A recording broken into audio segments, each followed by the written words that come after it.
Estamos aqui em mais um Entre Vértebras, dessa vez de uma maneira diferente. A gente está fazendo um Entre Vértebras legendário, com 2 cirurgiões de coluna. Tenho o prazer de estar junto com o Marcos Serra. Ele é um neurocirurgião, um dos pioneiros na cirurgia endoscópica, e mais do que um dos pioneiros, um dos caras que mais contribuiu com a endoscopia no Brasil. Ele trabalha em Santos, São Paulo, e foi um dos responsáveis pela inclusão da endoscopia na ANS. Ou seja, hoje, se você, paciente, pode se beneficiar de ser operado pela endoscopia e o seu convênio cobrir essa cirurgia, esse cara é um dos responsáveis, sem dúvida, por ter brigado e ido para Brasília, ter lutado com os órgãos para que isso fosse incluído e permitido acesso a 200 milhões de brasileiros. Muito bom ter você aqui. Um prazer enorme estar aqui, por 2 motivos, né? Um, porque a gente está há poucas horas de subir a montanha juntos pela primeira vez, os legendários. E o segundo, por você estar me recebendo aqui na tua casa, esse consultório bem bacana. Você que ainda não passou em consulta com o Krieger, no dia que você vier aqui, você vai entender o divã que ele criou aqui. É um conceito realmente diferente e humano, que eu acho que a gente, enquanto médico, a gente tem que estar mais preocupado com a alma das pessoas, com a parte espiritual e física, do que propriamente, às vezes, com a coluna, né? A gente tem que ver o todo, né, Krieger? Não só uma parte. E essa vai ser a pegada da nossa conversa hoje.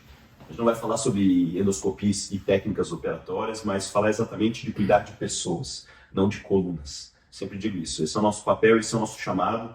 E a gente passou por essa experiência dos legendários. Eu já faz 2 anos e meio. O Serra teve a oportunidade esse ano de subir a montanha, se tornar o legendário. Conta tua visão para quem não sabe o que é isso, ouve falar o que é esse movimento, o que para ti significa ser um legendário. Pode chorar? Pode. Bom, primeiro que entre colunas, ele cuida de almas. Ele não é um cirurgião só de coluna, ele é um cirurgião de almas também. E que Deus continue te abençoando muito nessa tua missão, porque ela é muito bonita. E missão essa de cuidar de almas que serviu para que o Papai do Céu te usasse o Rui, para que pudesse me trazer para o movimento dos legendários. Um movimento esse cristão que tem como objetivo reprogramar a mente do homem para o que o legendário número 1 quer da gente. Para quem não sabe, o legendário número 1 é Jesus Cristo, e ele nos desenhou e nos criou para que a gente pudesse exercer um papel enquanto pai, enquanto sacerdote do lar, enquanto cidadão. E a gente percebe que o mundo, às vezes, parece esse papel do homem, né? Parece estar de perna pro ar e está tirando esse papel do homem. Então, os legendários é um movimento criado na Guatemala exatamente para reprogramar em relação ao cérebro do homem em relação ao original criado por Deus. Hoje no Brasil já temos 10 mil legendários, são mais de 60 mil legendários no mundo, e é muito legal porque nós somos mais de 100 médicos legendários hoje espalhados pelo Brasil. E só de cirurgiões de coluna nós temos 8 que a gente sabe, que fazem endoscopia, que estão espalhados também pelo Brasil. Tem gente na Bahia, Belo Horizonte, em Santos, tem em Paraná. E a gente está aumentando esse grupo de homens que exatamente buscam um propósito maior na profissão do que apenas tratar uma coluna, tratar apenas uma vértebra, um órgão. E a primeira pergunta que eu te faço, Serra, qual que é a tua visão com relação à fé e dor? Como que um paciente que tem fé reage à dor, ao sofrimento, a mesmo a uma cirurgia, comparado com um paciente que não tem fé? Você percebe diferença entre esses pacientes? Totalmente, querido. Antes até de comparar, uma coisa que veio no meu coração para falar, que a gente conversou agora há pouco no teu carro. Até eu ir para a Feira de Santana em outubro do ano passado, e eu subi a montanha em março de 2024, 10 dias antes do meu aniversário, eu estava com uma percepção que o mundo estava em preto e branco, que o mundo estava de perna para o ar. Que para cada 100 mil malucos tinha um cristão. O que o movimento mudou a minha cabeça é que hoje eu vejo que tem 100 mil cristãos para um maluco. A diferença é que o maluco grita e faz barulho, e o cristão se cala. Então a gente hoje, enquanto cristão, a gente tem a obrigação de mostrar as maravilhas que o Senhor pode fazer na nossa vida. E uma das maravilhas que o Senhor pode fazer na nossa vida é como a gente encara os problemas, inclusive de saúde. É nítido o resultado cirúrgico se eu pegar um paciente com fé, um paciente espiritualizado. Não falar que seja só falar de Jesus. Exato. Então, agora até falando de fé com ciência, né? Exato. O que tem de explícito na ciência já. O pós-operatório desse paciente tende a ser melhor. Então, se a gente fizer estudos pegando escala analógica de dor, trazendo a coisa para a ciência, o pós-operatório daquele paciente que tem fé é melhor, o paciente tem menos dor no pós-operatório. Eu sou neurocirurgião, tem N explicações, talvez o cara, até para explicar isso seja ruim, né? Mas você ativa algumas regiões no cérebro quando você desenvolve a tua fé, a tua espiritualidade, e essas regiões do cérebro ativadas produzem uma série de substâncias, endorfinas, vamos dizer assim, morfinas endógenas, e o paciente evolui com menos dor no pós-operatório.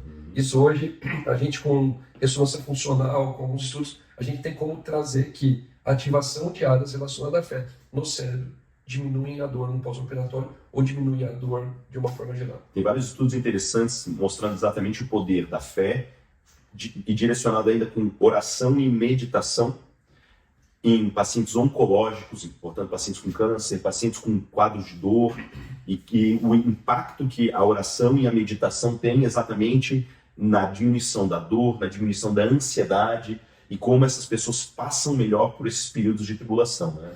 Falando até de bioquímica, você sabe que quando o cérebro humano ele libera substâncias mediante ao estímulo externo e como a gente reage a isso.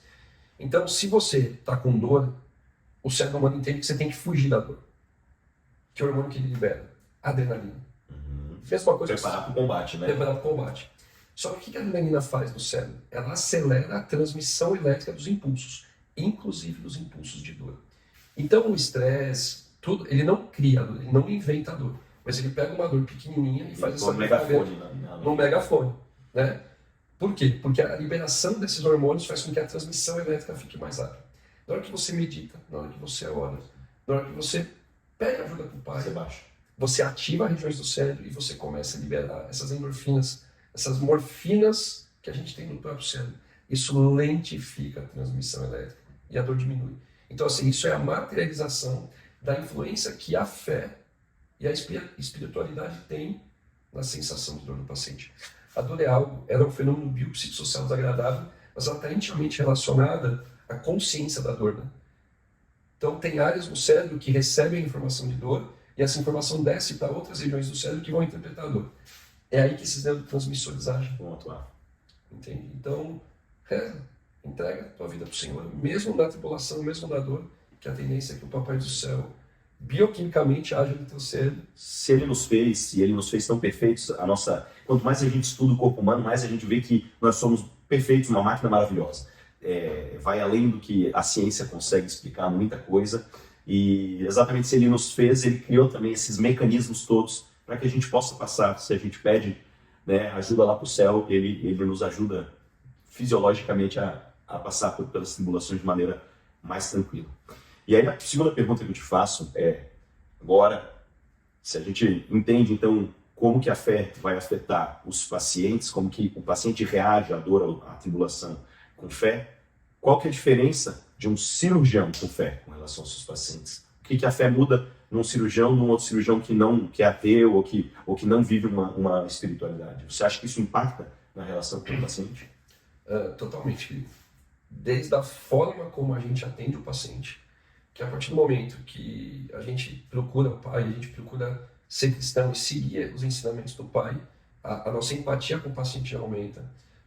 A possibilidade de você extrair do paciente, porque não é nem a cirurgia em si, é a indicação, eu vou antes. É a parte clínica, mais é a parte clínica. Né? Você consegue deixar o paciente mais à vontade. Às vezes, a informação de que aquele paciente tem dor está atrelada a uma cirurgia bariátrica que ele fez, uma deficiência de B12, que naquele momento da consulta, ele achou que não tinha nada a ver. Não tinha relevância para comentar. Só que aí na hora que você, com empatia, você senta... Por isso que eu achei fantástico aqui o teu consultório, esse conceito que você está trazendo, tá, Cris?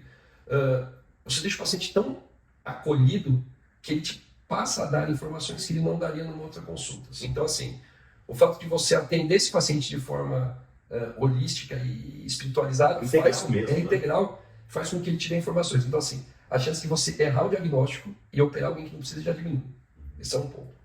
Segundo ponto, cirurgia exige concentração. Eu tenho por rotina, no momento que eu vou entrar na cirurgia, eu faço toda a cirurgia na minha cabeça, mas eu peço ajuda para o Pai. E eu realmente oro e peço primeiro que Deus não me permita prejudicar esse paciente. Eu me coloco como instrumento do Pai, toda a honra e toda a glória é dele, não é nossa. Então, assim, se eu operei o paciente de uma hernia de disco por endoscopia, esse paciente melhorou, eu só fui um instrumento dele. Então, na hora que você entende que você só é um instrumento dele, você tem a maior tecnologia do universo, que chama Jesus Cristo. Então, assim, deixa o Pai te usar, entenda que você é um instrumento, e no pós-operatório eu não quero que como a gente conversou hoje no café da manhã, eu não quero que o paciente fale, pô, Você é o obrigado, cara. você é o cara, não. Graças a Deus, ele te usou e eu tô curado. A gente estava comentando que quando a gente não tem uma visão cristã ou espiritualizada, muitas vezes eu já vi colegas reclamando e fazendo piada, assim, o paciente veio me agradecer dizendo assim, graças a Deus eu fiquei bem, e o médico responde para o paciente assim, graças a Deus não, graças a mim. Isso é uma piada que a gente acaba ouvindo de muito colega. E não, é graças a Deus. E quando a gente entende que nós somos exatamente essa ferramenta, é tão mais maravilhoso você não receber um elogio, mas você perceber que Deus está te usando, que a gente está sendo um instrumento na mão ali do oleiro, isso é maravilhoso. E complementando, eu já ouvi de colegas também comentários até jocosos, porque a gente vai aprofundando no estudo da medicina e da ciência, a gente vai tendendo a se tornar cada vez mais racional e muitas vezes cada vez mais cético. E já ouvi colegas questionando isso, assim, mas você crê... Quanto mais eu estudo, mais eu acredito em Deus. Isso, aí Schopenhauer diz isso, né? Quando beberes do copo da ciência, negarás a Deus. Mas lá no fundo do copo, Deus estará te esperando. Então quando a gente começa a encontrar a ciência, a gente começa a achar, não, tudo tem explicação. Mas se a gente afunda mais de verdade, a gente volta a entender que tem muitas coisas que a única explicação vem de um design divino, vem de uma obra que é maravilhosa e que vai além só de coincidências e de mutações aleatórias que permitiram a gente chegar onde a gente chegou. E aí eu entendo que a medicina vai além só de uma técnica, só de uma cirurgia, só de uma execução de um instrumental ou mesmo de um passo a passo operatório, mas vai sobre cuidar de pessoas. E eu acredito que sim, um cirurgião espiritualizado, um cirurgião que seja cristão, um cirurgião que tenha fé, eu não vou nem entrar no mérito assim, sobre ética, porque seria injusto e desonesto da minha parte dizer assim, então quer dizer que só o cristão vai ter ética para tratar o paciente e o ateu não vai ter. Não se trata disso, ateu não quer dizer que o cara que não crê não seja um cara honesto, ao contrário. A gente não pode jamais misturar, porque aí a gente também vai estar sendo preconceituoso. E é isso que eu queria concluir. A oração, ela aumenta o teu poder de concentração na cirurgia. Sim. Então é isso. Por exemplo, o cara é ateu, ele não acredita em nada. Mas que ele, naquele momento que ele vai entrar na cirurgia... Ele consegue se internalizar. Exato, que ele consiga se internalizar e se concentrar mais. Isso vai fazer uma diferença enorme e o resultado final a gente... É que a gente usa Jesus para aumentar nosso poder de concentração e o ateu vai usar o próprio cérebro dele. Mas isso é muito importante para o resultado final. E por fim, uma palavra para seguidores, para pessoas que às vezes a gente tem tido conversa inclusive com colegas, às vezes em cursos que nós damos aí de cirurgia endoscópica, e a gente vê que tem muitos homens que estão com um vazio dentro de si, estão buscando preencher esse vazio. E muitas vezes estão procurando preencher o vazio com sucesso profissional, com fama, com dinheiro, com mulheres, com bens físicos, bens materiais. E a sensação é que a gente tem uma alegria momentânea, mas logo fica vazio de novo. E parece que é aquele saco sem fundo que a gente não consegue preencher verdadeiramente. E quando a gente fala de Jesus para esses homens, que no primeiro momento muitas vezes até é recebido isso com alguma retração, com alguns ressabiados, o que esse cara está falando de Jesus aqui num curso de cirurgia de coluna?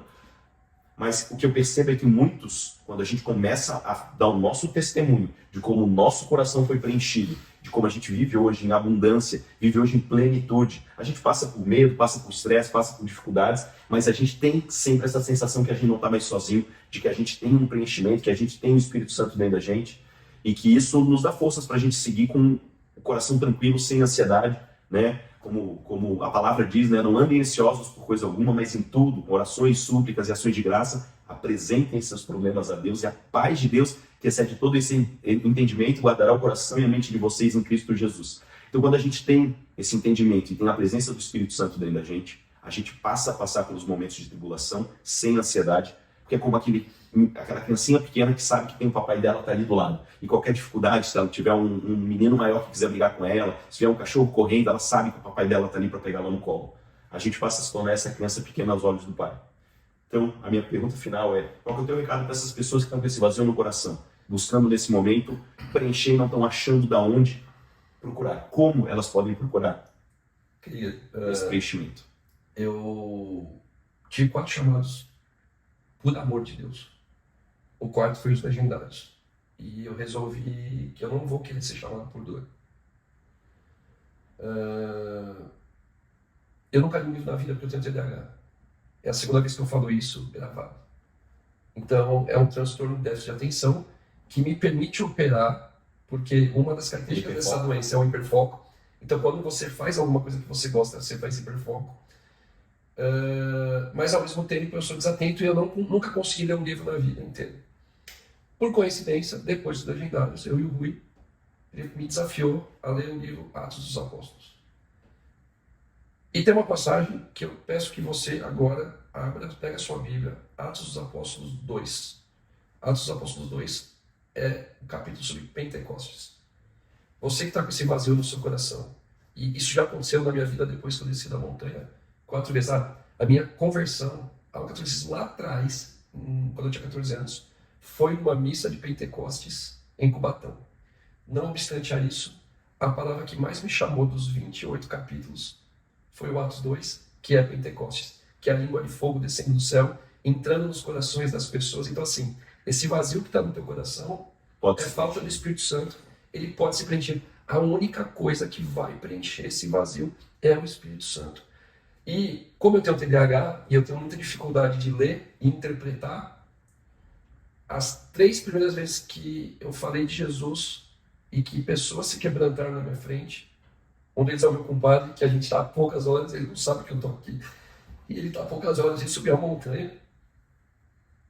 Eu não consigo interpretar por causa do TDAH. Sabe o que Deus fez comigo, cara? Eu vou te mostrar o que foi Pentecostes. E ele tocou o meu compadre, e o cara veio na minha casa, e na minha casa ele se quebrantou. Ele se embriagou pelo Espírito. É isso, não é sobre nós. Não é sobre nós. O coração dele esquentou, e ele passou a usar uma expressão que eu uso muito, que quando a gente está buscando a plenitude do Espírito, a mandíbula trava, a gente fica com vontade de sorrir o tempo todo, fica tudo colorido, a gente se emociona, porque esse é o preenchimento do coração. Então, assim, se eu tiver que dar um recado final para todo mundo, pegue sua Bíblia, Atos 2, leia e sinta o poder do Espírito Santo preenchendo o vazio do seu coração. Amém. Obrigado. Aú!